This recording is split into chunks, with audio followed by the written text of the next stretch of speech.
This episode of the Unredacted Podcast is brought to you by Dragon Forge Consulting. Dragon Forge provides boutique consulting services for federal and commercial clients looking to expand their business in a turbulent time. Learn more by visiting their website at www.dragon-forge.net. That's www.dragon-forge.net.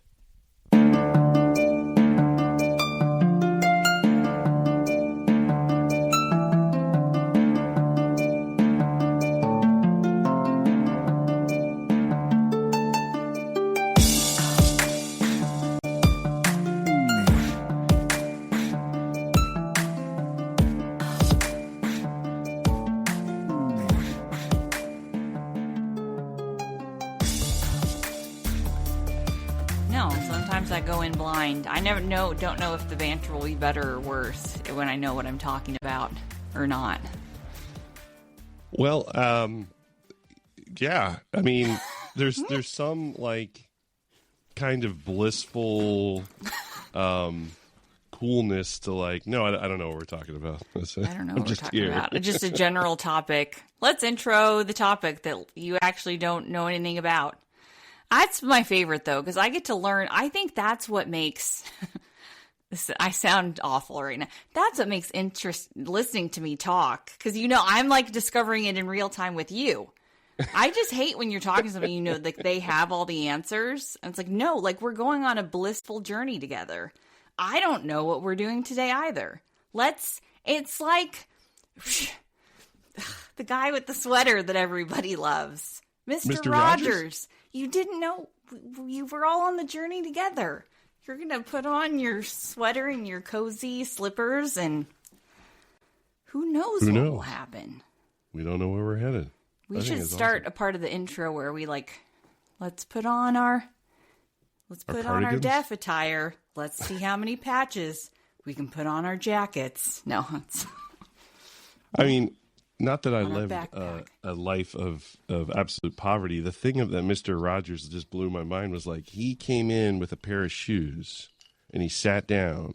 Then he took those shoes off, but then he had another set of shoes that he wore in the house, his house shoes. I was like, I didn't have house shoes. I just have one shoes. Yeah. Well, I mean, I didn't grow up in the kind of house where you're taking off your shoes when you came in. There was really like the inside and the outside were pretty simultaneous in my upbringing. We brought the outside in, and that really was not going to change the way that linoleum looked. Exactly. There was shoes all the time, or bare feet. Like it was nothing in between. And sometimes bare feet outside. Yeah. Depending on the weather. She grew up in Appalachia, and I didn't know about it. Brian, don't pretend like the DMV's. He's from Virginia, real Virginia. It's not even. It's not Maryland. It's not D.C. It's not even Virginia. It's its own little bubble. Doesn't even really exist. Yeah, think about it. I know, it's deep thoughts. Well, and here's an artifact of that, Lindy. What is a warfighter? What? What is a warfighter? When you are in these meetings and somebody's like, "Oh, well, that's true," because everything is for the warfighter now. Yeah, I forgot. I support the warfighter. Yeah. What is that? What is the warfighter? Ooh, I don't. Yeah, the person on the front lines defending our safety. I could take a broad approach to that, and I honestly think the way that the Department of War is applying it, you should take a broad approach as a provider. Because the warfighter is someone who is protecting the homeland, right? Like we talk a lot at clearance jobs, part of our tagline. We have jobs that safeguard the nation. Finance people safeguard the nation. We have construction workers safeguarding the nation. I would say that those are people in the way we're defining it now. Those are in the warfighter nomenclature. Now, I feel like we have a special operator focused podcast today, so that kind of flies in we do have elites, right? I'm okay with distinctions too within that, but I think the context I see it now in Department of War is taking a broad approach. We all need to have a warfighting focus or function to what we do, and I'm not opposed to that. For me, What are your thoughts? We're coming. It's every Secretary of Defense and Secretary of War has a different style, and I think in the same vein, Secretary Mattis had a theme of lethality and war fighting capability, and war fighters in that that kind of framework. Where, like you're saying, it's like no, like it doesn't matter if I fully equip this person out to go over and break things. They have to have a logistics chain. They've got to have a way to get bullets to them. They got to have a way to get money, food to them. They got to have a way to get, transportation. Like there's all these pieces, and that only happens with folks that are logisticians, fuel loaders, folks that manufacture the bullets, people that package the MREs. Like there's nothing that you can do out forward without that tail. And an army fights on its belly, as it is famously coined out of the war colleges. So the reason I'm asking you that question is because it is the reason why I got introduced to Jesse Levins, our guest today. And he is running the Defense Entrepreneurs Forum. He has not served in the military, has not served in the IC.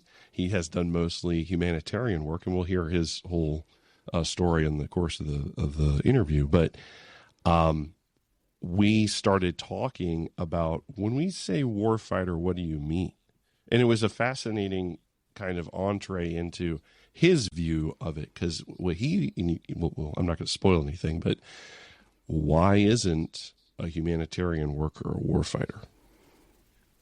Right? You're out forward, you're helping people, you're displacing other, great power competition competitors like China. Why isn't that warfighting? Your thoughts? I don't want to get shot at, Brian. Don't take away my don't take away my neon vest. I'm a non-combatant. Don't throw me in there. I mean, you do have to have distinctions. I mean, but this ties to mission, right? So I don't think that those people have to be in a war fighting mission. I think we should have a mission. Maybe what is the mission umbrella that's broad enough? You are protecting the interest. Well, I wouldn't even want to say protecting the interests of the United States. That goes down a whole path. But you're advocating for something, and what is your overarching? I do believe if you work for the Department of Defense or Department of War, you should be supporting the warfighter. I actually can get behind that tagline. Custodian through secretary, you are supporting the warfighter. That's that's the Puzzle Palace. That's what they do. Now, do I want the Department of State supporting the warfighter? No, not really. I feel like they should have a different tagline, and they will get more done with that. And I think a lot of the humanitarian community, they can split into different buckets, and so I don't know that warfighting function is the best match for them. But I think they're in the camp, but they need to serve a different function. Yeah, it's a great point. Like, I don't think everyone wants the moniker.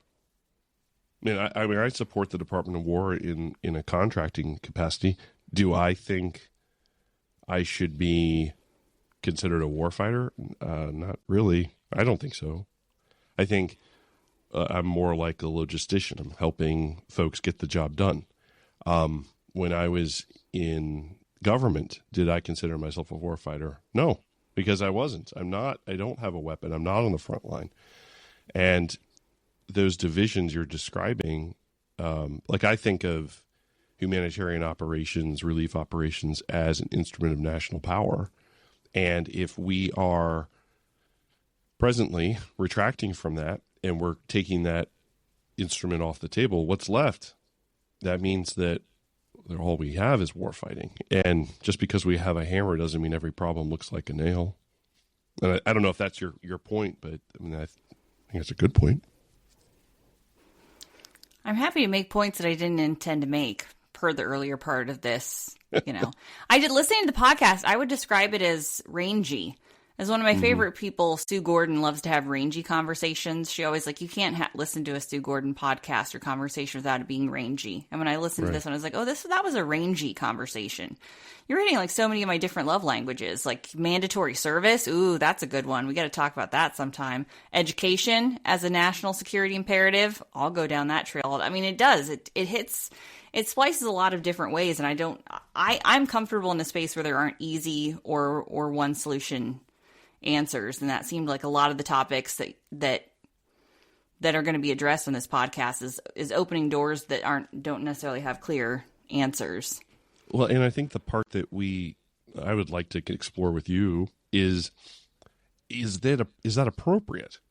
So I mean, because of the way things have been occurring in our political environment, the Department of Defense always gets funded, right? That we know the National Defense Authorization Act is going to go through. And as a result of that, all these programs that used to be, and we highlight one in the podcast, used to be in places like Health and Human Services or the Department of Education. Now it's in the defense bill because they know it's going to get passed. So, all right, but if those other areas are also priorities, shouldn't they stand on their own? Do they really need the political inertia of the department to get passed? The answer sounds like yes right now. Yeah, Brian, have you looked at Congress lately? I mean, it does, a lot of things we want to fix. I mean, Congress is in charge of appropriations, and appropriations is completely broken. And there is a reason that nobody in America trusts Congress, because they don't do their statutory job of funding the government in a wise way. And they have done, I mean, they have appropriated money in a lot of pork barrel, people, there is a huge amount of distrust. And the sad thing is that probably the last bastion of some amount of trust remains in the military to some extent. So they are actually doing what is wise, but we were pretty close to a tipping point where that does not exist as well either, right? We're looking so the sad fact is, once you start splitting out how they're spending money and how they move it through the Department of War budget, you're going to hit that same criticism. So, yeah, it is the reality of it. I was happy to see that they were doing what they call them, these minibus bills. So they were actually appropriations that were focused on the non-DoD portions of the budget, and they were focused on things that could be debated and put into committee, and a lot less pork, right? Because it's not all piled into one thing. I think that's good fiscal restraint. So I was happy to see that. But there are some gray space areas that merit policy discussion. I'll give you an example. This is a couple of years ago, I went to a conference where it was a vice president of Huntington Ingalls, and he was in charge of shipbuilding. He said that they had started a program for local school districts to restart welding in high schools because they couldn't get enough welders out of the workforce, the American workforce, to build Navy ships. And yes, it was a capital expenditure. Yes, they think that the schools should have that curriculum as part of the public education program, as part of a vocational program, but they didn't have the resources. So the company stepped up to do that. And you think about that. You have to have staff. You've got to buy the equipment, which hasn't been there for decades. It's got to be fairly new equipment so it can meet the current standards of what's being used in industry. You've got to do a awareness campaign to get the kids to take the class. What is their future career trajectory as a welder? What's the union situation, right? There's all these kinds of complicated issues that now Huntington Ingalls, in this case, took on for themselves to answer. That's a tremendous amount to ask of industry. And what happens when the market shifts? If there's no longer a market for welders, or it's taken over by automation, what's Huntington Ingalls going to do? Why is that too much for industry to take on? Well, I think the reason why is a great question. And my thought was there are some things that we need government to fund because industry won't take that risk. Because I'm using this as gently as I possibly can. It's stupid. Why are we funding this crazy research and development project to create a super pill that solves all disease? Like, that's stupid. That is, 20 years away, 30 years away. It would never work. The chemistry won't work, blah, blah, blah, blah. Okay, but it's one of these high risk, high return kind of things that industry wouldn't do because it's stupid. But it's a totally appropriate thing for government to fund because they can accept risk. So I think about that that's my answer to your question. Yeah. Well, I mean, that's what I would say for areas where there's risk, but I think this is something, and it goes back to the point on the podcast, so education, right? I mean, I think the whole Department of Education needs to get overhauled. Hopefully that's happening now, right? But I feel like education has failed us. There was this huge push, everybody needs to go to college, but to your point, then we don't have enough welders and critical trades, and we have a breakdown there. And so, the adaptability of education to respond, and then now to respond to AI. Like, I mean, we institutionalized education, and now that institution is broken in terms of what it needs to deliver when it comes to what we need our students to be aware of in the 21st century. And that could help with, with a lot of this pipeline workforce issues. But to your point, Department of Education is not really like, everybody doesn't need to be a warfighter, but we need those job functions because the welders, the electricians, there's critical trades that actually do support national security. So there is a national security imperative to having a good education apparatus. But how do you have all of these agencies doing their unique jobs without necessarily what becomes a very politicized notion of like, we would make the Department of Education very mad if we said your job is to train the warfighter. But I would say a part of their job in protecting, safeguarding the nation, every department or agency in the United States should have an element of safeguarding the nation that's a part of what they do. There should be you should be able to justify how you are safeguarding the nation, democracy. What is this unique and beautiful thing that you believe in about the United States? You do that. And it could look a lot of different ways, but there should be an element of that. And I think that gets to that bigger picture that we talked about. That's not necessarily the warfighter, but it is our American imperative. Are we allowed to say that? I don't know. Well, yeah, I think so. And I think what we're starting to circle around, and automation is a great example, right? Let's take this welding example. I can think of, there are machines in car factories that do welding. They're all automated. But they do the very rote, very easy, like, yep, just do this line straight. No curvature, no, it's not a complex weld.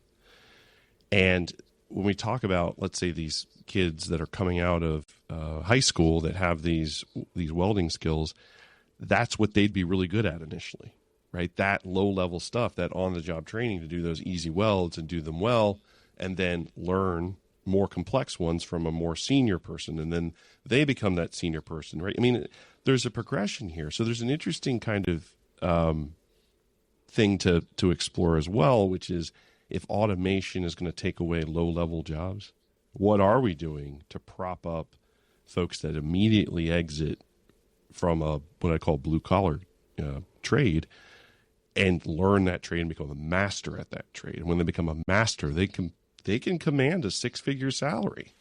That's a good thing for our economy. It's a good thing for our nation. But what are we doing to support those folks? And will there be a future for them? So maybe it's not appropriate for the Department of Education to prop up a warfighting culture, but it is an appropriate role for them to think about, what is the future of the economy? How do we train the future workforce? Most people that are in jobs today did not have that degree in college or even pursue it in high school. The jobs that are created and exist today didn't exist then. Yeah. There was no such thing as an AI scientist or a data scientist like we understand it today. And that's a huge defense and an advocacy for what we should look our government to do moving forward, to use data, which we allegedly have so much of, and help it to inform decisions.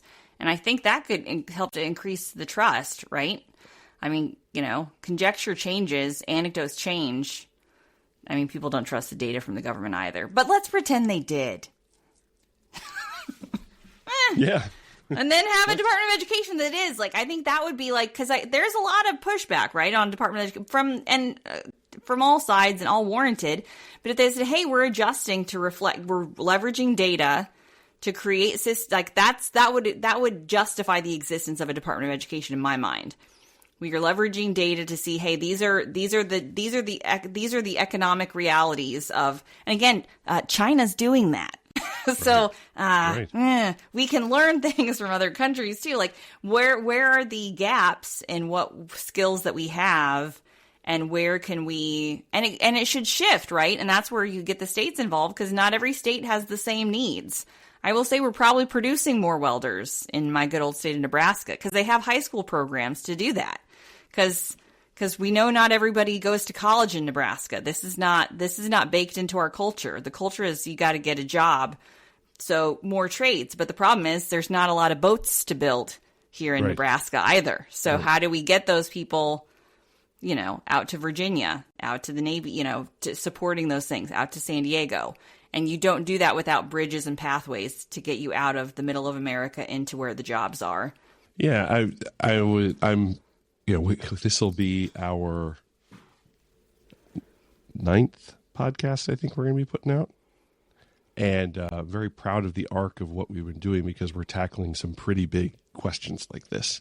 And I think you're starting to get at it. Like, what are we doing for those folks? What are we doing to integrate them into a meaningful career, a meaningful contribution to the country?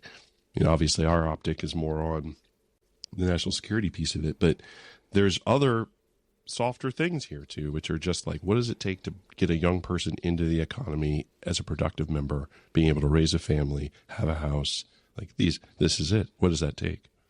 And I think we're starting to explore that with every guest we bring on. We get another piece of that puzzle. Well, Lindy, always good to see you again. Always nice to this see is our you, interview Brian. with Jesse Levin.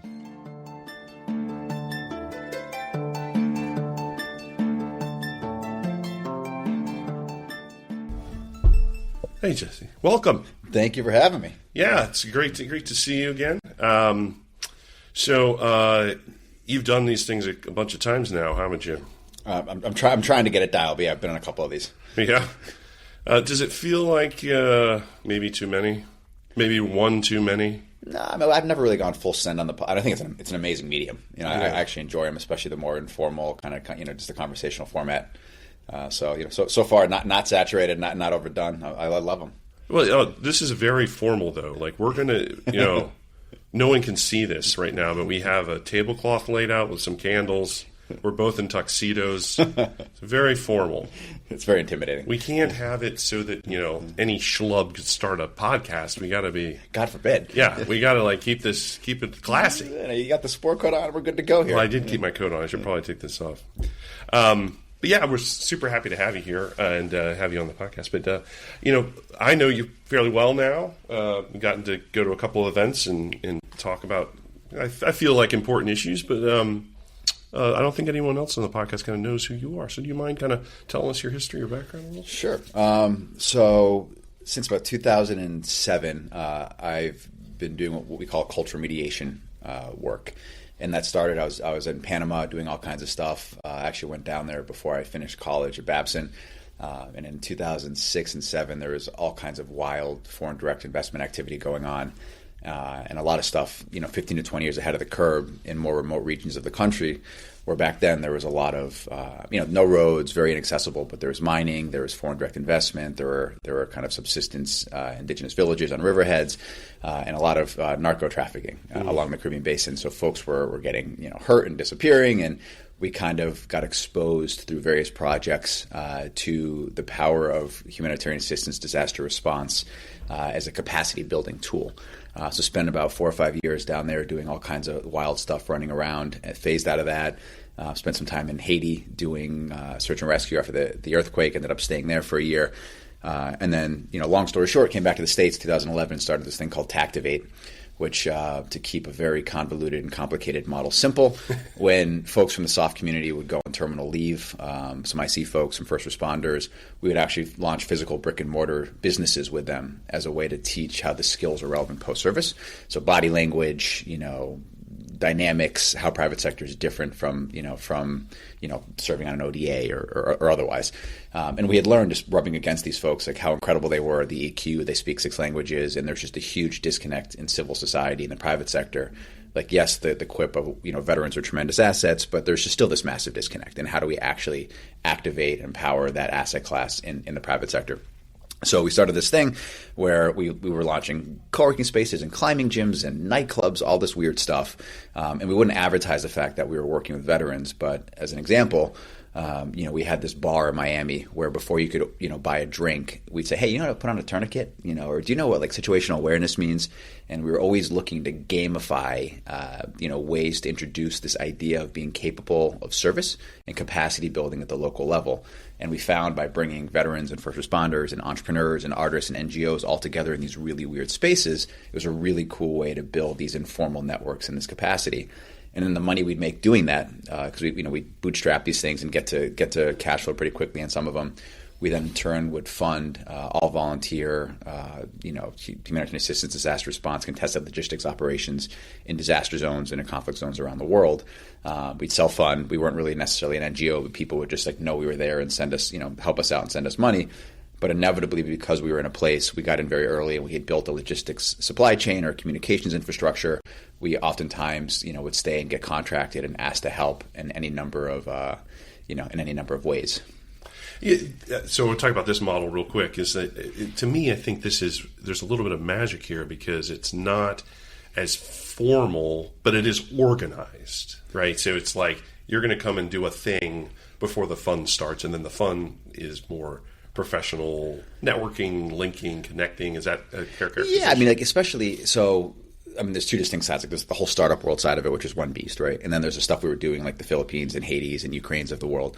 And the niche and the real benefit or kind of the role that we found is we don't see the negative in any institution, right? So when FEMA was involved in Puerto Rico, there's all kinds of negative things about FEMA. Or when these large NGOs respond to these disasters, there's always this, they could have done this better, and there's all this corruption. And certainly there's a lot of profiteering and disaster capitalism. But, the world has been changing pretty drastically. And our philosophy and kind of MO is a lot of the capability and capacity to handle disruption to the status quo exists in situ, right? Mm-hmm. But the systems aren't necessarily designed to identify the hyper-local actors or the tiny little local NGOs. And more often than not, these large institutions or large funding bodies come in on top of, the hyper-local culture nuances and sometimes, do more harm than good.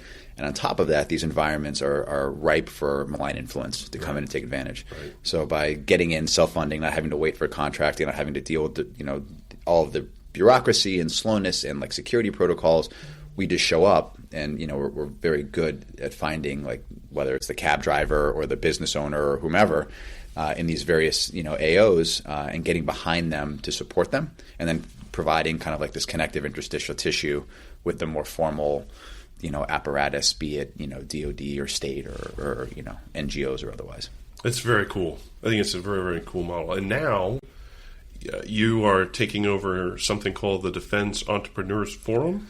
Yeah, so I think it's been about 2 years. I got kind of voluntold. I took over for the last serving executive director, Trish Martinelli, who's awesome. Yeah. And basically DEF has been a huge passion of mine personally since it started. It's been around for about 11 years. And DEF is referred to as the Virtuous Insurgency. It was started by Ben Coleman and a few other folks. Yeah. And back then, this was before the Valley of Death or dual use was the cool buzzword of the day. And the notion of the organization was, hey, we're not necessarily doing the best job of identifying and empowering innovation from within the force, let alone from outside. And back then, there's a lot more policy papers going on. And, as I understand it, and that's ancient history, some of the original folks had a hand in, standing up the Naval Capabilities Group, which morphed into the DIUX, which morphed into DIU. And so it's this radical, we call it the Virtuous Insurgency, this informal network. We like to say informal networks is a strategic weapon system. And now because it's been around for 11 years, we have general officers, flag officers, lance corporals, entrepreneurs, tinkerers, like VCs. It's this super eclectic community. And the benefit and the challenge is you ask any two people in DEF what it is and what it means to them, they're going to give you radically different answers because it's a very hard thing to qualify and quantify. And from a traditional sense, that makes it hard from like a fundraising and definition and explanation perspective. But in the national security arena, especially with how things are going geopolitically, we have found that these informal high trust networks are really, really interesting and effective in getting things done in these more, restricted and constrained environments. Can you think of an example that we can kind of illustrate for the audience that's like something that the DEF or the entrepreneurs in the network might take on as a project?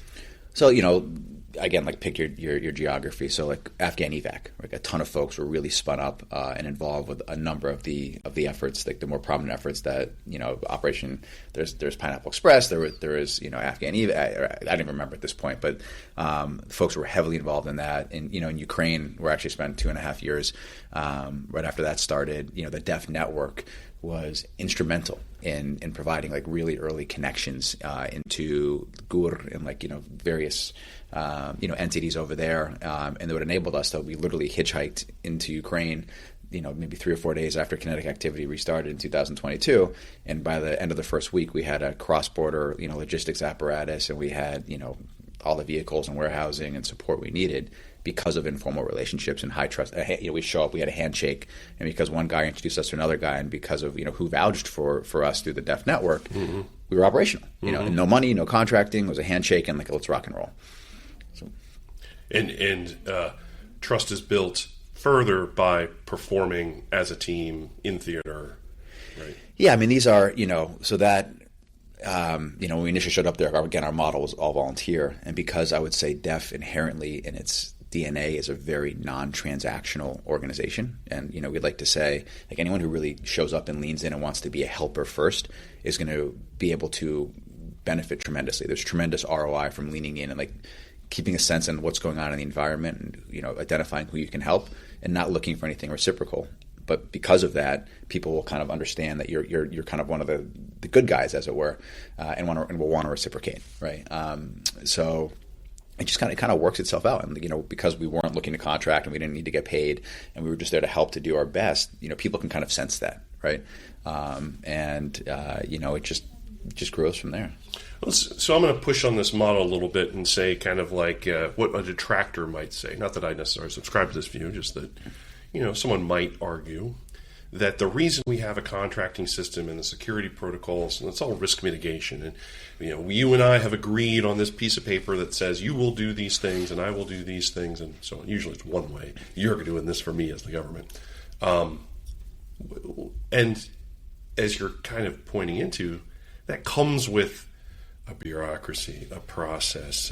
There's a lot, and you're kind of swimming upstream of that. But how do you respond to the detractors that say, that stuff's still kind of important because I can bind you legally, I can bind you in a security process? What do you say to folks like that? Again, I think it's this is not a binary black and white this way or that way, right? And like the most of the pushback that we get when we explain what we do, and this is to activate and less DEF, but DEF. I want to make sure there's a very clear delineation between those two. Yeah. But because of the nature of the work, there happens to be a lot of crossover in the community. People say, well, that's what State Department, from a TACtivate perspective, when you show up, right. They're like, well, that's what SF does, or that's what state does, that's what the IC does. We're like, well, yeah, yes, and our apparatus writ large, and there's certainly people out there that are incredible within the institution, right, that are building capacity, that have incredible informal networks. Like ostensibly, that's what CA does and what FAOs do, and that it happens and it exists. However, it's not an arena where we really double down and invest in and innovate around, right? So when was the last time you heard about anyone saying anything favorable about civil affairs, right?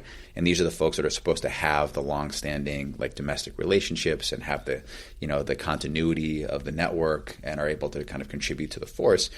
It's much harder. The contracting model as it stands is more transactional, I would say, and incredibly important. Like we're not to say like there's absolutely a need for that. This is not to replace that. But if anyone who's paying attention to what's going on in the DoD, DOW, national security has become a lot about procurement, right? That's like the vast majority of the conversation.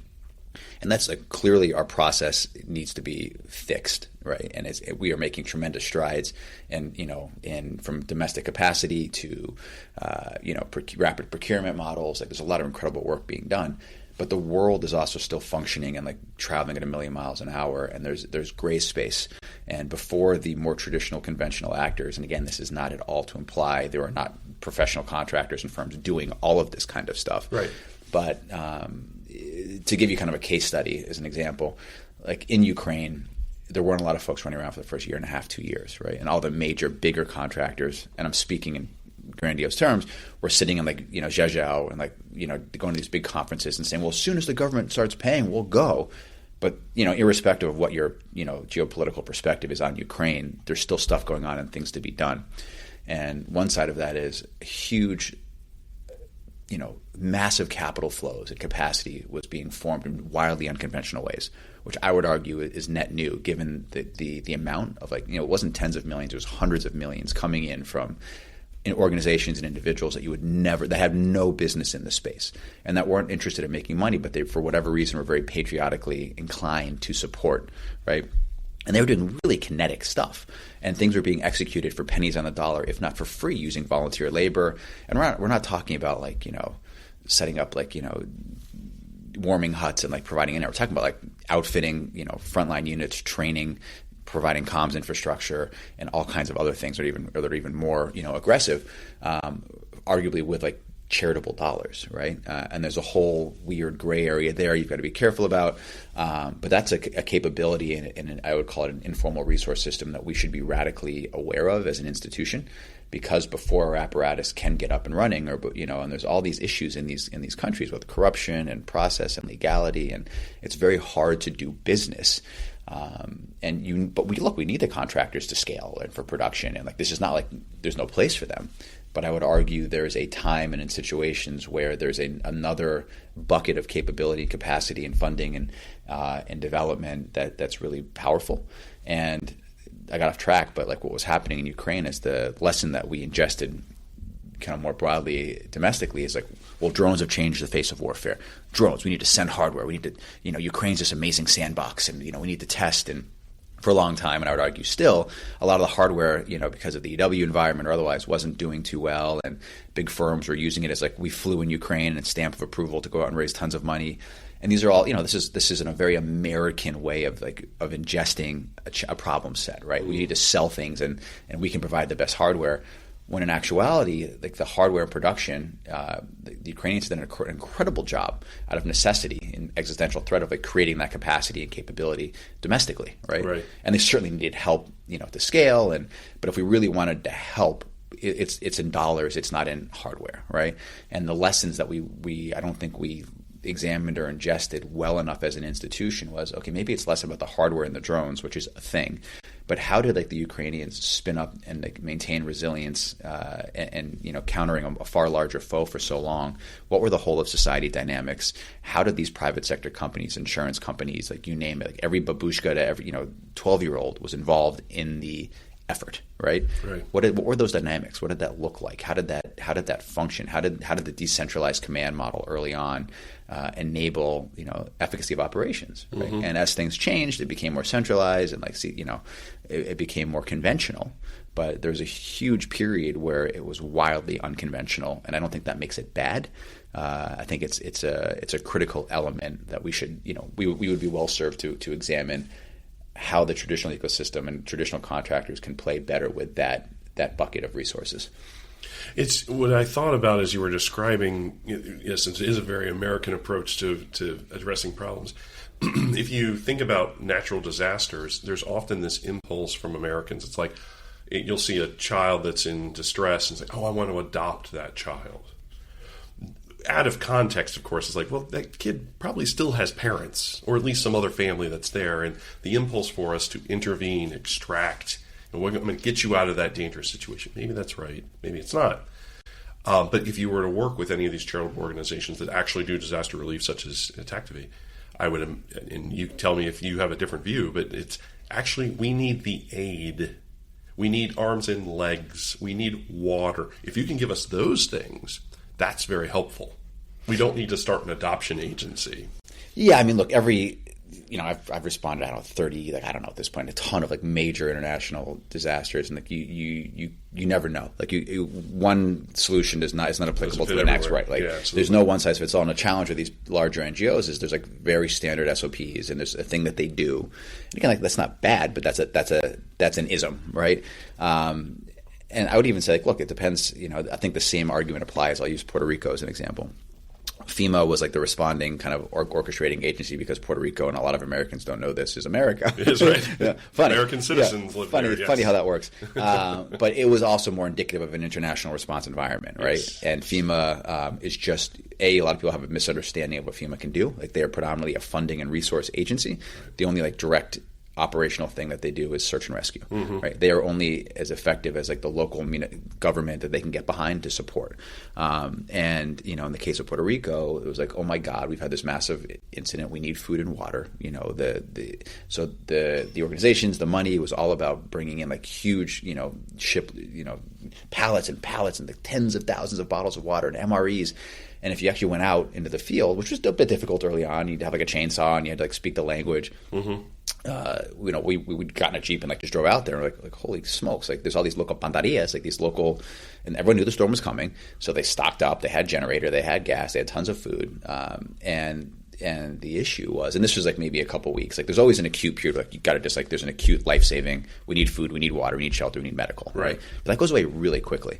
And then the trick and what the aid community doesn't necessarily think about is an economic stability perspective, and the quicker you can get the existing economic apparatus up and running to solve the problem, the more sustainable and effective it's going to be. When our aid is very much to your point, like how do we drop in and help and save versus how do we rekindle local commerce? In that instance, it was these shops had no communications because cell phone there's no internet, and the large, I don't remember what the percentage is, but it's significant of the population in Puerto Rico relies on EBT, electronic food stamps, credit cards. So if you can't swipe the credit card, there's no purchasing power, there's no selling power, so economy stops. So we went around and we found all these like really remote, like, really well stocked, and there's criteria. You had to have a generator, you had to have X, Y, and Z, and we just dropped these little super cheap M2M satellite terminals on the roof to restore their connectivity. So all of a sudden, like now there's transacting power. So they're using like their the supply chain is getting rekindled, and within like we spent like $30,000. We worked with FEMA and DHS, and and they flew us around and gave us air support and whatever. But again, it was all just we just paid out our pocket, swiped the credit card, and went and dropped these things down.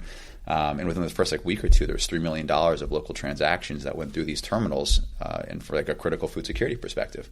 And on top of that, they're like these merchants like stop parking containers next to our stores with MREs, which A, no one wants, and B, like water, like, that's a huge waste issue. Like, why don't you just go send like 2 hydraulic engineers and a welder up to the pump house that serves this entire municipality to fix the pump house, right? So there's just different ways of seeing things. Right, and it is an island. Yeah. So once you consume that bottle of water, where does it go? It's a problem. Yeah. Well, now I have thousands of them. Well, now where do those go? Yeah. But in that instance, it's like we spent, again, this is just a microcosm, but like $30,000. I think we brought like 10 stores online, and within the first month, a real number of transactions went through that.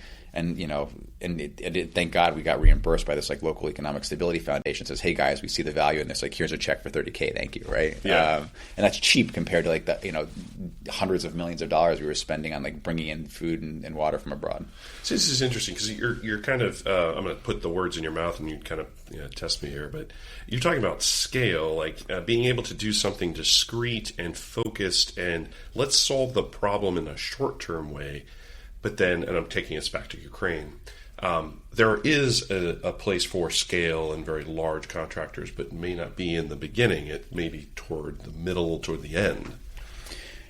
Look, I think there's plenty of like groups that are capable that are running around that a lot of us are not going to hear about or know about that are doing really important and powerful things, right? So again, this isn't a binary. Yeah, absolutely. I would say, generally speaking, I would agree with that, but. The point is, like, we just don't, as a DoD and national security community really writ large, I don't think we're celebrating or understanding in a more traditional sense the existing capabilities that exist in an environment, right? We're looking like from the contested logistics in Indo-PACOM. That's a huge focus, right? We're developing, seaplanes and like all the drones that can have extended payload, and like okay, like all necessary and interesting, but like what are we doing? Like really, and organizations are doing this. Spirit of America is doing this, and people are certainly over there, building relationships and running around the Philippines. But there's really cool and unconventional ways of looking at how do we work with functioning local businesses? Mm-hmm. How do we harden them ahead of an event? And how do we rely on their infrastructure and their capacity and their existing frameworks and their HR and their comms and logistics, even though they have nothing to do with with defense. Mm-hmm. And I think maybe back in the day we would do this more with the IC and State Department, but a lot of these institutions have been gutted. And we've also been very extractive and nefarious of those types of activities as a country in the past, right? Like what we did in the Southern Cone, Guatemala, and the hyperinflation in Bolivia, the Iran-Contras, kind of pick your pick your spot. But I do think there's a net positive of being truly empathetic, going into areas, thinking about and looking at empowering existing businesses as critical infrastructure and as really interesting points of entry to get the types of people and support and resources into an AO. It's interesting because we're talking about something that I guess we kind of have forgotten, is that humanitarian aid in all forms is a form of state power. It's a form of power projection. That's why we see the Chinese so prominent in Africa, is because they see an opportunity to extract raw minerals and other raw assets. And so they're investing very heavily in Africa, whereas we are not. So we've kind of retreated. And for them, on the outside, we can see that it's all these exploitative loans that they're putting in place so that they can build a port. And then once the port's in place and then the country can't pay it back, then it's like, we're going to nationalize it. No, we're taking it. And now they've lost capacity that they were counting on for economic development. So I would like to hope the U.S. is not that. I know we're not. But I think you're correct. The view of the recipient is not always sees us as benign. Well, I mean, I would argue, look, international capacity building, I would say Belt and Road, that they're taking a page out of our playbook, mm-hmm. right? And I think the answer lies somewhere between John Perkins and Naomi Klein, right? Yeah. And John Perkins' Confession of the Economic Hitman, and Naomi Klein's Shock Doctrine, those are polar ends of the spectrum. Where Naomi Klein is anything that happens in any company or any aid agency operating in a disaster zone is exploitive and they're malicious and they're out to get you, right? Which is not the case. Not the case. And then John Perkins, is basically done this whole expose on how the U.S. used to go in and provide huge infrastructure deals and was more extractive in nature, and that's how we gained a foothold. And I think what's really interesting now with the advent of things like the Economic Defense Unit and what's going on with the reinvigoration of especially in our hemisphere, right? Mm-hmm. What we're doing in Latin America, there's an opportunity to say, okay, well, maybe, we really need to build truly beneficial, mutually reciprocal economic entanglement and do deals that are really beneficial from a capacity building and empowering perspective for the host nation, right? Versus just being more one-sided and extractive. Because if we truly want sustained resilience, we have to have capacity, and sustained capacity requires economic solvency, right? So if we continue to exploit and do one-sided deals, we might get a short-term blip. We might have a footprint or take over a port, but it's not, I would argue personally that's not necessarily enduring, and it would require a major, sociocultural, socioeconomic shift in how we do things. And I'd like to think we're hopefully trending in that direction. Yeah. So let's take it to the back to the DEF. So you guys are trying to fill a niche to connect and network folks together, but you're also starting to tackle some of these bigger thorny issues about what is the contracting apparatus? I'm a new business. How do I get into the government? All those answers and things like that. So what would you say to someone who's new to the forum and is learning about what the network is like? What can it do for them and what can they do for it? Yeah, I mean, look, the vast majority of DEF, I think, are folks who are in the procurement contracting world, who are in the business of servicing national security, and that's great. That's fine. That's cool. What DEF is a we thing. It's not an I thing. But I'm speaking from an I perspective. Sure. What I have seen and experienced with the community is that it's incredibly eclectic. It is one of the only communities I've experienced as a civilian where you can have a true say, and people, it doesn't matter if you're a flag officer, or general officer, or what have you. If you show up with a positive attitude and you've got something to say, people will listen, as long as you're not looking to be duplicitous or extractive. what we're pushing for is, I think we can make an argument that we are really over-indexing on technology. And I think a lot of the deaf community would disagree with me on this. Okay. But the vast majority of anything you hear about or read about, today as it pertains to national security is what? Is AI, technology, drones, procurement, products, AI. All this is really important, right? And it's not to say we're not way behind the eight ball, but we're not like looking at what did we do in like the late 90s and early 2000s to create these vulnerabilities. Like we just put out a piece a couple of days ago on like GM's divestiture of MagnaQuench, the magnet, that was used in all of our precision weapons that created, I think, 95% of all of the magnet capability that we had in this country, which we sold to China for $50 to $70 million, and it enabled them to corner the market, right? And now we're spending $1.4 billion with Vulcan and these other companies to recreate the capability we gave away. So I would argue that where DEF plays a role is that we need, as a civil society, to take ownership of how our behaviors and our beliefs and economics and practices, like shareholder maximization, increasing margins, has created the massive national security vulnerabilities we face today. Right, like just-in-time inventory and cost saving and Jack Welch's era and and Freedonomics. Like these belief systems aren't necessarily. They don't equate to domestic readiness and capacity and resilience. They equate to maximizing margins, minimizing costs, maximizing profit and shareholder value, right? And with the DEF, I think the organization has the potential to play a really interesting bridge to provide a pathway for folks who wouldn't even have any idea or think that they've got a capability or capacity to be of service to the nation to enter the arena. And I don't hear, and we don't hear a lot of focus and innovation and resource allocation going to domestic readiness and critical infrastructure and whole of society preparedness, right? I'm not talking about teaching people to stop the bleed and how to use a tourniquet. Like we're talking about thinking about our social contract and what role do we play as civil society, as business owners in our national security writ large. And I think that conversation is really important, and we're not having an honest conversation with civil populace about what's really going on. And back to your, I think we were talking about this before the podcast. The quip in the industry is like, how do we get the best tech into the warfighter's hands as soon as possible? Right. I'm like, every time I hear that, I'm like, okay, like ostensibly, of course, like if we're going to fail as a nation and we are now engaged in conflict, right? Because we have failed into conflict out of necessity, or we have voted to do it or whatever. I would argue that that's a failure of diplomacy. That's a failure of statecraft, right? That's a worst case scenario.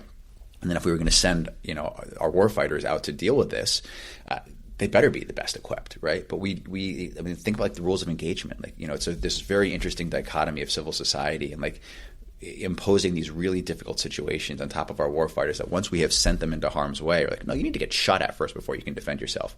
Or we're sending them in with these these systems that are super antiquated because generally speaking, the contracting ecosystem is predicated on long tail, big budget projects where all the money is made on servicing, and that's antithetical to rapid innovation and fielding of new things, right?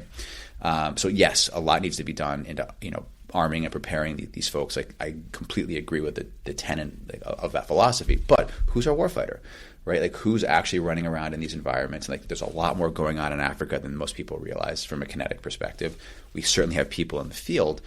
But if you ask me who the warfighter is today, I would tell you it's my 75-year-old mother, right? Because she is raging all the time because she's on social media and the algorithm. She's just bombarded by all this malign influence and doesn't understand how much of it's strategic, and she goes down these political rabbit holes and she's angry and she's pissed and she's divisive, right? And now she's starting to realize she's coming out of it because we're educating her on what that means. But what are we doing to prepare our populace from an information hygiene perspective to counter malign influence? What are we doing to educate and to incentivize corporate America to say, okay, when you're making decisions, when you think about board oversight, are you taking national security implications into consideration when you're making these decisions, right? And I think DEF is a safe space to start to create a container for these types of conversations and to onboard these types of people, these entrepreneurs, these business owners, civil society, folks, critical infrastructure folks, more of the people on the human level, so we can start to work on changing the culture domestically, which is, why one of the reasons we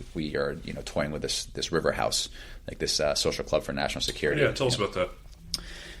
We took this house 35 minutes from DC, right across from Mount Vernon. Nothing that new. Most folks who are listening to this probably understand the concept of a team house. Whether you're in a disaster zone, a war zone, it's great to have a safe space, space to either bring the team together or to facilitate, connections across, warfighter, politician, NGO, to kind of create that connective tissue that doesn't necessarily happen through the formal channels. So the idea is, a place that's surrounded by nature.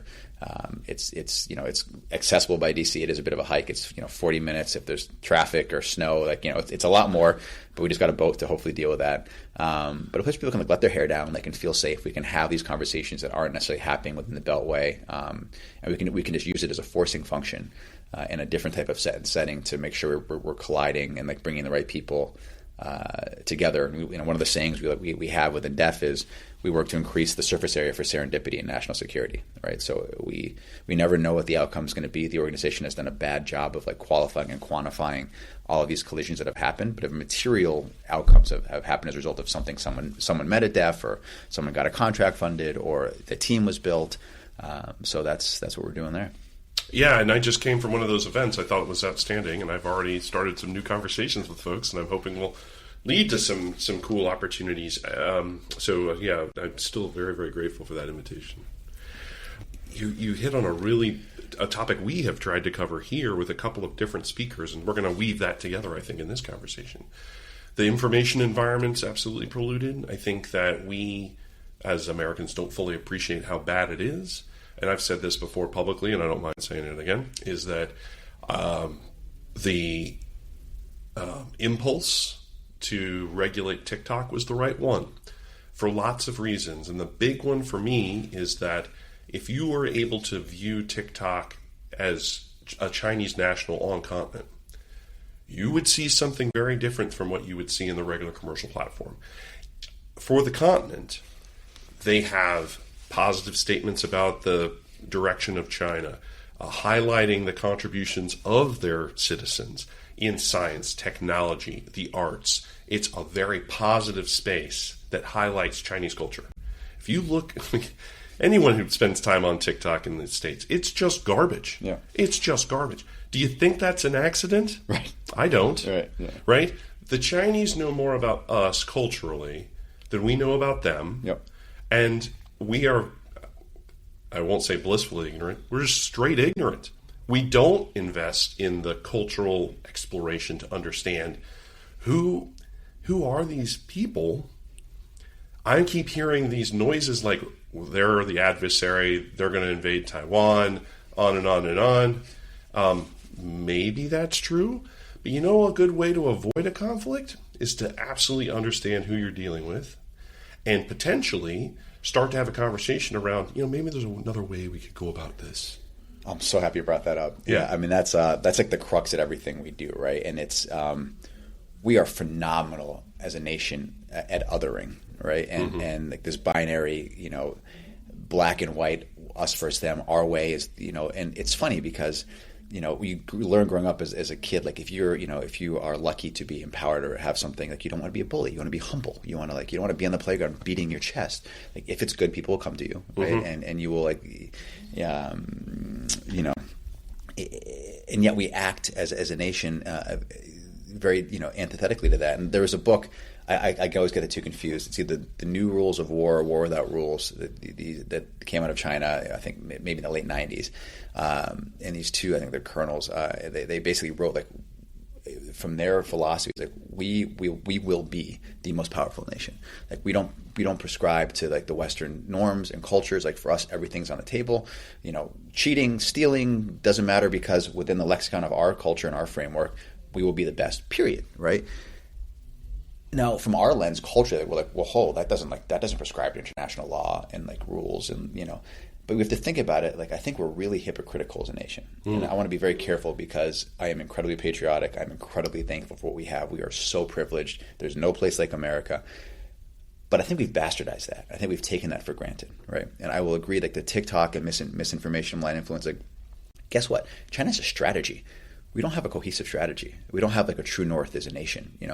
I would argue, and from a per capita perspective, how many Chinese speak English versus how many English people speak Chinese? Exactly. Right? And we we have absolutely, generally speaking, there's a huge movement and riff going on with the teenage population in China where they're disenfranchised and they can't get jobs and they're disgruntled, just like the teenagers in our country, right? Mm-hmm. And there's more, I would argue, and again, in the national security community, you tend to get people, and this is again not a blanket statement, but it's hard to have the conversations of calling our actions into question, right? Because people take that as, well, you're not patriotic? Are you not grateful for this country? And it's well, if I want to be truly grateful for this country and appreciate what we have, I have to understand our history, what we did that was right and wrong, and not to poo-poo and berate us for what we did with our expansionism, right, and our exploits in gaining territory control and economic subjugation. I don't view those as negative things. It was a thing that happened. That's history. But if we don't learn from it and we can't take those lessons and then empathetically view what China's doing or what Russia's doing, not to say we agree with them or condone it, but if we were through our lens looking at the existential threat that Russia faced, right? I spent 2.5 years in Ukraine on and off. I don't hate Russians, right? I don't think all Russians are what their government is trying to do. If I'm sitting in the U.S. and all of a sudden Russia, China, and Iran put up radar missile batteries in Canada and Mexico, do I think our country would have a very different response? Yeah, probably. Yeah, I think that. So, and I don't think we have those conversations. And you get people who push back on that and say, "Hey, Jesse, screw you. You're not these guys would come after us any which way. It doesn't matter that NATO expanded and blah blah blah blah." So it's a tricky issue. But what I will say is, I think there is far more benefit from a national security perspective in entanglement and in cross-cultural exchange. And in DEF, we actually stood up. We created this thing, which we haven't funded yet or launched, called the Expeditionary Diplomacy Fellowship, with the idea of taking our young service members, because we haven't modernized our pipelines yet, really, I would argue, to train our young service members and information flows and how informal networks are being established, how capital is flowing. And again, typically speaking, and there's certainly exceptions, and I'm speaking, people will totally disagree with me, we tend to drop our SOPs and our way and our approach on top of our partners versus really embedding and understanding different ways of doing things. I think that's catching up with us, and I think that's why we're seeing a lot of insular, we're kind of retracting and focusing on our hemisphere and closing our borders, but we're not doing the work, right? We're not really involving civil society in the conversation, right? And we're not having these honest conversations. We're not, and because so few of us travel. I don't know what percentage of American populace has a passport, but it's not, it's not a really attractive number. We are very easily swayed as a populace to view other nations as others and as the enemy, right? Versus I spent a ton of time in Latin America, running around all over there, and these people, I did a self-appointed OFAC research visa in Cuba and was down there for another program. Cubans are awesome. There's a problem with some of the government, right? Mm-hmm. But the Cuban people aren't So very rich culture. Very rich culture. I spent a ton of time in Panama. I spent a bunch of time running around Colombia and Guatemala and a little bit of time in El Salvador. And generally speaking, people are good, right? That is not to say there's not malign and malicious intent and real threats in a lot of places, and we have to maintain the best warfighting apparatus to counter that. Absolutely. Is that what I would argue that's what SOF exists for, right? Mm-hmm. We're the best in the world at it, mm-hmm. And that's we can't be the snowflake organization thinking that there's peace and babies and love and rainbows everywhere. But that rant, all that to say, we are being crushed from an information perspective. The pervasiveness of malign and disinformation and misinformation here, people don't have the understanding. These tools and how they're manipulated against our youth is insane, and it's going to be a very tricky fix. It's incredibly thorny. I think the other part that we've lost sight of is our educational system as a strategic advantage, right? I mean, we have the regular feeder programs for schools and for grade school, but our university system is unparalleled. There's a reason why folks from abroad come here and want to get educated here. And the sad, and I'm not trying to make it sound as if there's some sort of strategic, how do I want to say this, nefarious intent, but I will say this.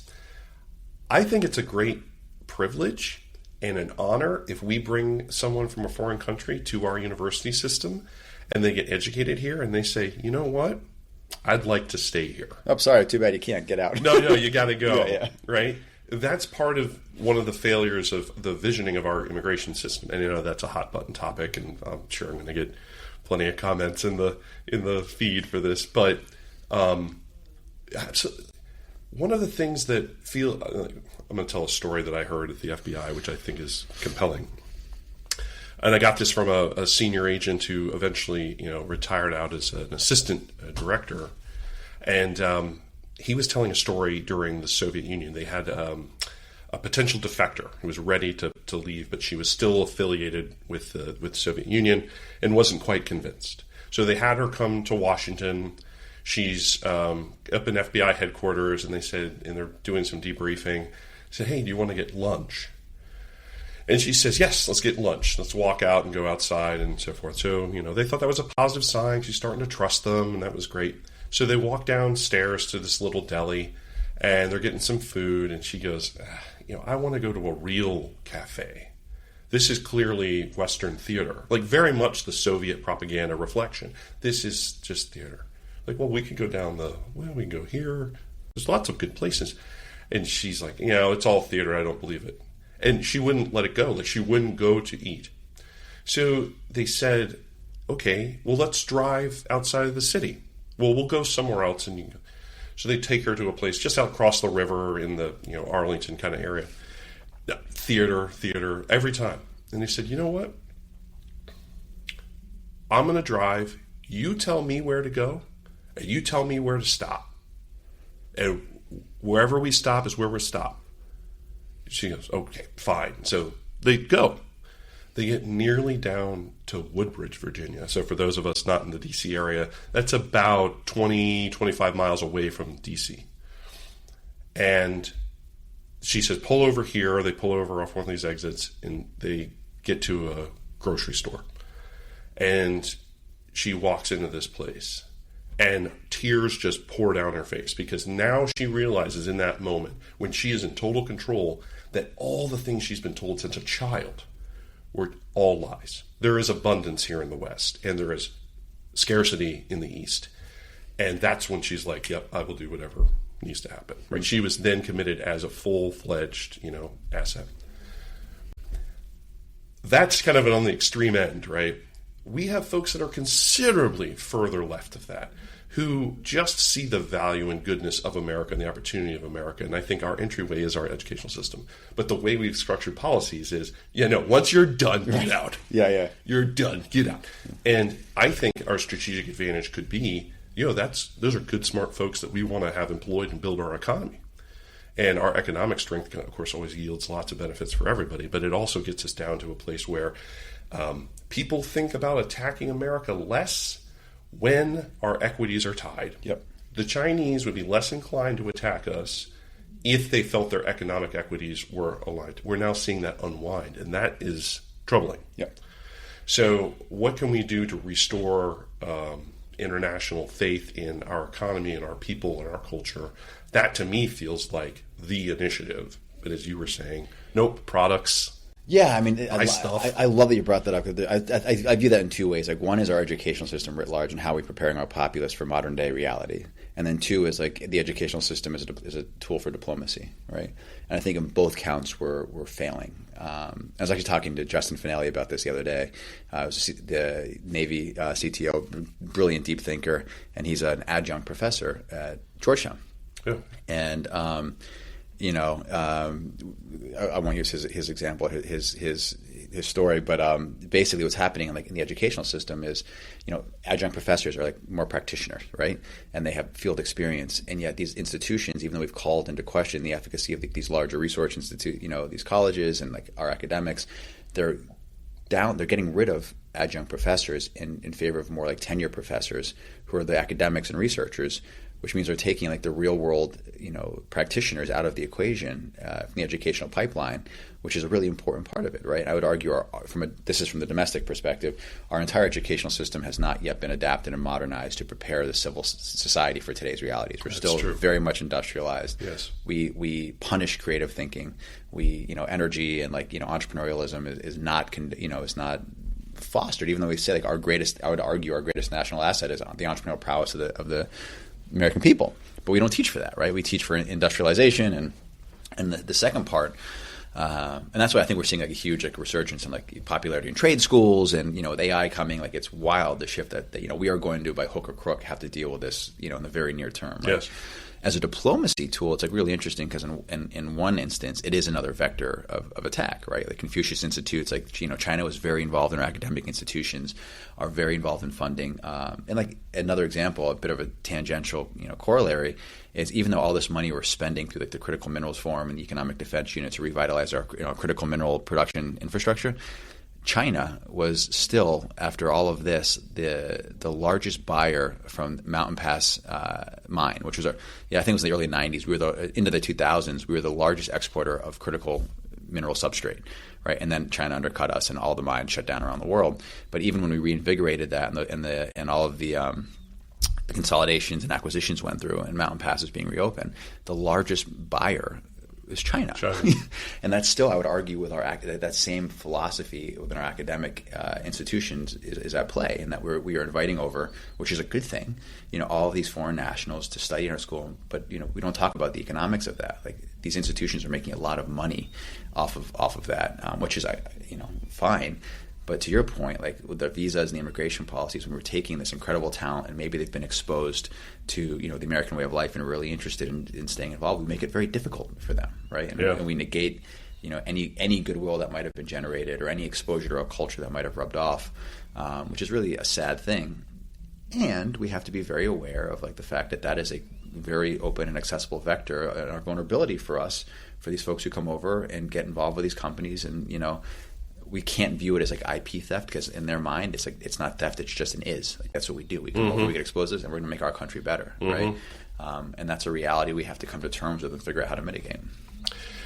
I guess the other part that I feel like requires some exploration and inspection is, in this case, is from my own government experience. It always felt like we were on defense. Like, so the program we're talking about is a named program in China called the 1,000 Talents Program. And that's where they send folks over. They call them sea turtles because they go over the shore, they go back to China. Yeah. And some of that's our own design, but it's also part of the program. And as part of the requirements for that program, they instruct those students to spend their off time in the library copying unpublished work, usually dissertations, and then sending those back to China, right? So the seed corn of our intellectual capital is being sent back serendipitously back to China. Yeah. Okay. That's a big deal. We need to stop it and so forth. Okay. That's defense. What is the offensive play? Could it be scholarship programs for these folks so they don't feel like they're tethered back to China? That they don't have to have that loyalty? Is it resettlement programs for their families? These seem like good ideas to start to explore. I don't know if they're good ideas, but at least we start talking about them. Yeah, I mean, I think the challenge there, and like, again, this will probably get me killed for saying this, but like, if I were in charge for a day, I might say, okay, China has this ambition to be the most powerful nation in the world. I'm like, well, good for you guys. Like, that's an ambitious thing. Like, okay, that's kind of American, and that's like, that requires ingenuity, and that maybe how they're going about it is like doesn't align at all with our cultural norms. But like with this, like the island chain expansion, like we understand what you're doing. Like okay, let's think about it from their perspective. Like, we have controlled shipping lanes for a long time, right? And like that is like whoever controls shipping lanes controls commerce, and like that's a huge national security issue. And like think about every other country in the world. Like, we have been in control. We have been the sea power. We have reigned supreme. And other people might not agree with that, right? Like there are other perspectives and like other proclivities for wanting greatness and power, and we have to make room for that. And like, wouldn't it be cool if we said, okay, China, like, we support what you're doing, we celebrate you. How can we support you? How can if we really believe in our system and our way of life, and we stand behind that, we shouldn't be threatened by communism, right? We shouldn't be threatened by other economic models. We should trust that ours stands on its own, and that people who wish to assimilate or want to be a part of that will inherently become a part of that, right? And that would, like, I would argue, that might de-escalate or like take the teeth out of viewing this whole situation as a massive threat. And it would require like really creative economic entanglement and like giving, maybe giving some. And maybe that's not possible, right? Maybe, do I necessarily want to live in a world where the CCP and like PLA is in charge of Not particularly, No. Probably not, definitely not. No, it doesn't hold our morals. Right, at all. But I think there's this finesse. Like, there's a way of looking at it where it's like, do I view that as the boogeyman, like the end of like life as we know it?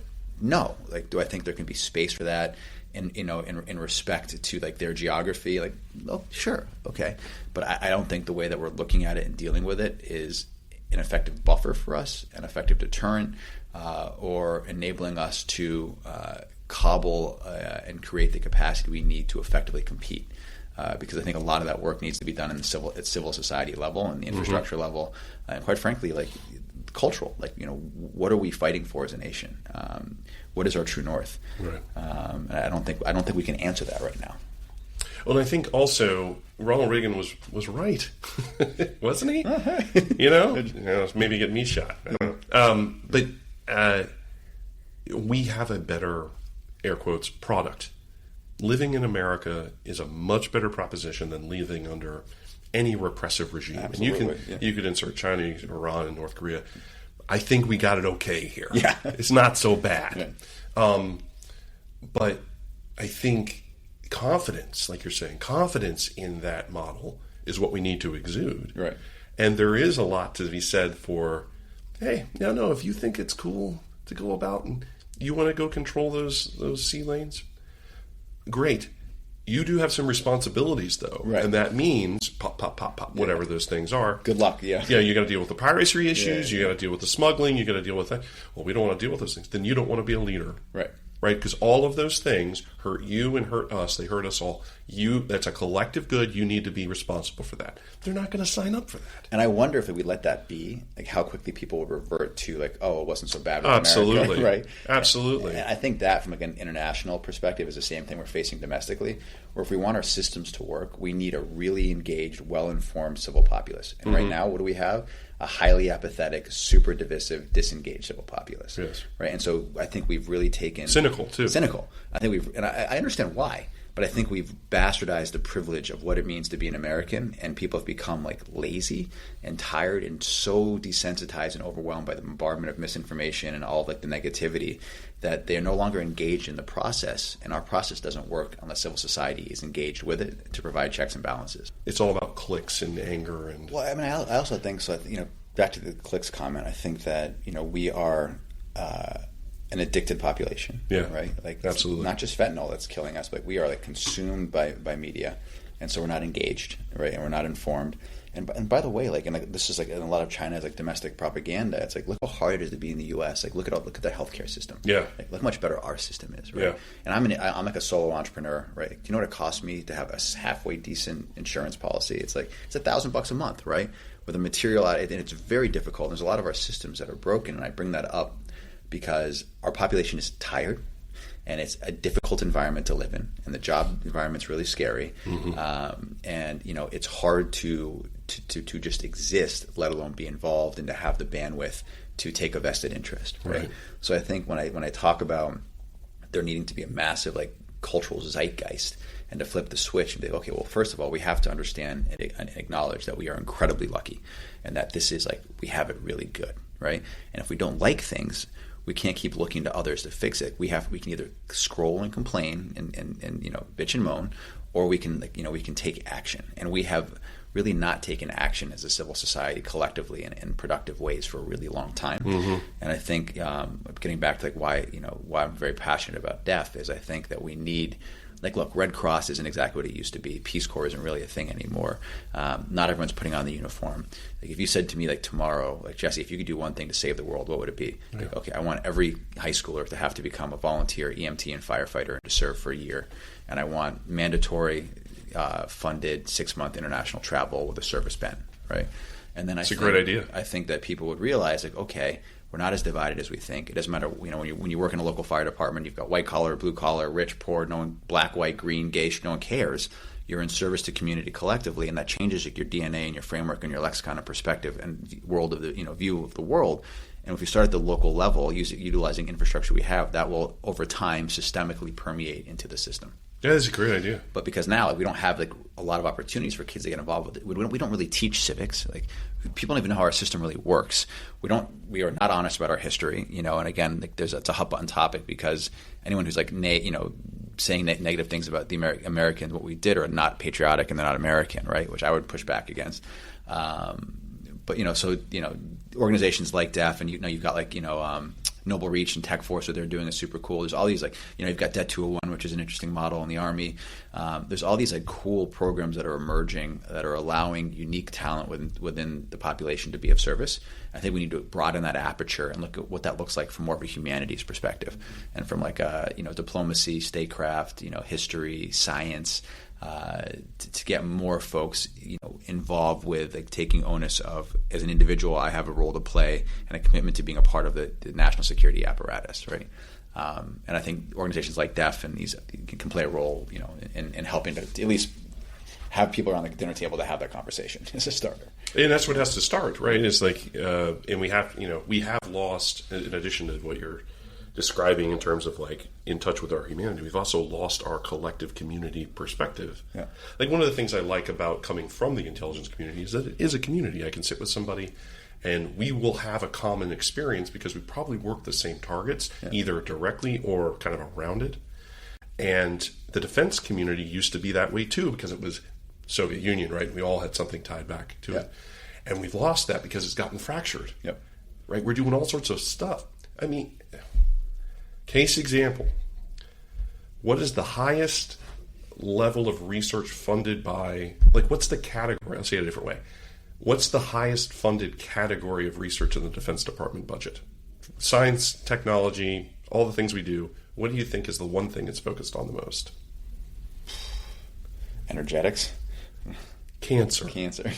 Cancer research. Because if you think about like what we have to pay out in terms of VA benefits and everything else for cancer survivors, it's a lot of money. Yeah. So they do a lot of R&D to drive down that cost. It makes a lot of sense. Why is I understand intellectually why the Department of Defense is doing it, but why?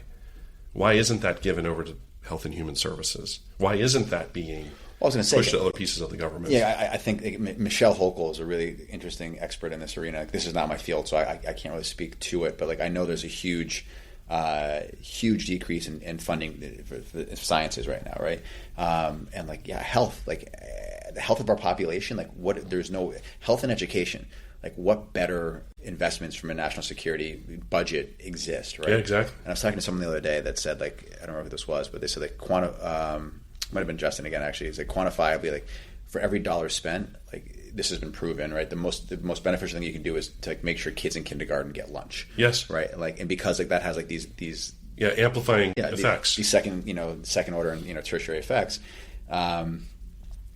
Cancer, health, like these are things that we want to now like double our defense budget, right? If someone said we're going to Jesse, would you be cool if we doubled our defense budget? Like, if we do that, like if we're going to spend it on education, like and engaging civil society and hardening our critical infrastructure, sure. But if we're going to spend it on like printing 200,000 drones that are going to be irrelevant before they come off the line, and a new variant of whatever underwater whatever, and these things are all important. Like I'm not like naysaying them. Like we are way behind in all this stuff, and it's incredible. Like and throwing a bit of a tangent. I'm a millennial. I love to hear myself speak. Right? Sorry.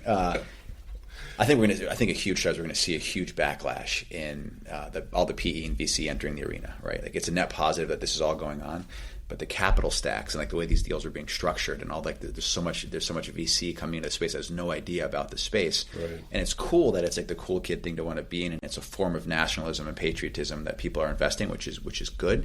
But they're bringing a Silicon Valley kind of model with time frames and again capital stacks and allocation that is not that doesn't snap to defense, right? Mm-hmm. And I think inevitably with these like insane valuations, we're going to see a major blow up. In which case, people will course correct and steer capital away from the industry. So we have to be like very careful with how we're stewarding these dollars, what we're investing in, and like wouldn't it be cool if like it became really cool to invest in like cancer research and health and like and physicality and then like in investing in our educational system and modernizing what that looks like, not just drone production and all this kind of stuff. Which again, don't get me wrong, I'm invested in all these guys and across the space, on a personal level. We have to, private capital plays a critical role in national security. But I am concerned with where we're allocating our dollars and massively over-indexing on technology versus humans. And in the world of soft, there's that saying, humans over hardware, right? But I don't think we really act on that. I think that's a saying, and I don't think we really favor because we're just not investing in the human terrain as much as we should be. Wow. This is spectacular.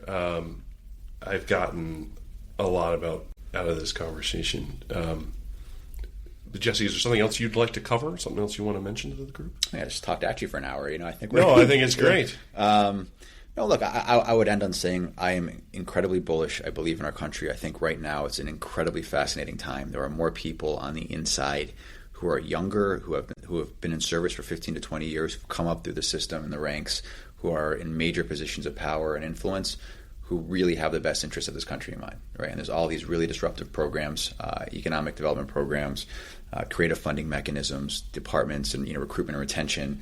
What Chris Sealing was doing with U.S. Army Recruiting Command, Innovation Directorate, with Jim Perkins, and with Gig Eagle. There's so much cool stuff going on.